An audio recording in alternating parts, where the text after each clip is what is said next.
Welcome. Thank you for joining me. I'm Jerry Oginski, a medical malpractice and personal injury trial lawyer practicing law here in the state of New York. Today's topic is, in case of death, what to do.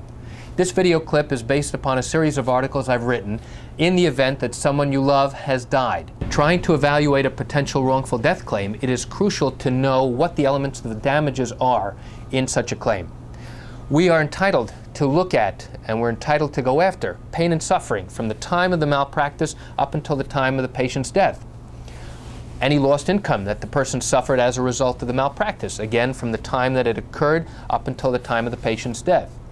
Now, once the death has occurred, we now have to look at what is the financial loss to the family as a result of the person's death. And this is a very, very traumatic experience for the family, because now for the first time they realize that their family member is no longer their loved one. They're now looked upon in the eyes of the law in New York as simply someone who is a wage earner, who has brought in money to the family and has supported the family. But what happens when that person is elderly, or is a young child, or that person is not working anymore? Maybe they've retired and they are no longer earning income.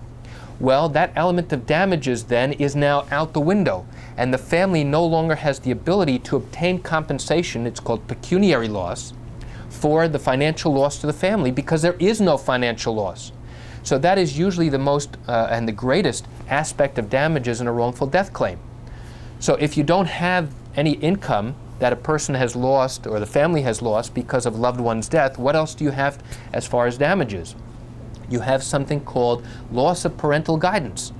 If that's the only aspect of damages for the death claim, then it's going to be very difficult to bring a claim, because from a business standpoint, most experienced medical malpractice attorneys will tell you that they spend as much time, effort, and energy to work on a small case as they do on a large case.